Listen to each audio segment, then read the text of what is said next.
Hey everyone, so I'm going to demonstrate for you today the plank and also two variations that are going to allow you to more specifically train the functional strength that you're going to need for throwing and hitting. Okay, so the reason I'm going to use my glove is because in the plank, which is the drill that we're doing today, you see a lot of head drop. Okay, so it's very important to keep a stable spine.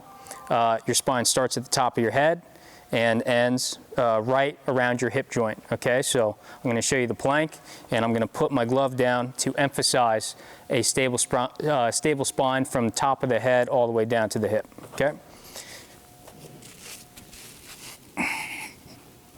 Okay, and you could also keep your hat on because that'll really allow you to emphasize keeping your head up as opposed to what you typically see in a plank, especially as you start to get tired. Okay, you'll start to drop your head down. Okay, maybe check your feet, change your position, and you're just going to take yourself right out of what you're trying to accomplish there. Okay, right here, and you should be able to spend about a minute. Okay, but maybe as you're progressing, you do in chunks of 10 or 30 seconds. Okay, make sure you're breathing in your nose, out your mouth, and through your diaphragm.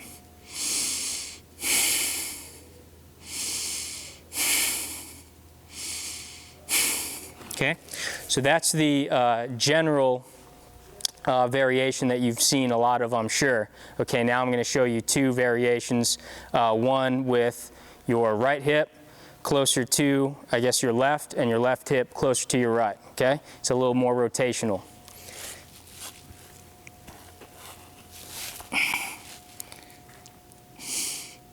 Same thing, we're breathing the whole time. Okay, then you switch sides.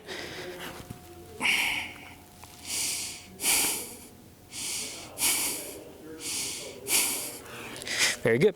So what I would recommend is, obviously, if you can't do a minute or 2 minutes or even 3 minutes at a time, break it up into chunks at 10, 30 seconds, say. Okay, number one. Number two, make sure you're doing more general planks, meaning resisting flexion and extension of the spine. Make sure you do that one 3 to 4 times more than the rotational variation. And why is that? Because the most intense portion of your throwing mechanics specifically happens right at the end as your spine is going into flexion. Okay, so that's when your body is accepting the highest amount of speed and therefore the highest amount of torque from all of the ground force that you developed. So I would recommend before your practice or before your game, I'd recommend a combination of between 3 and 5 minutes of that general plank. And then with the rotational variation, I would say anywhere from 1 to 2 minutes in total there as well. Okay, so get after it and keep learning.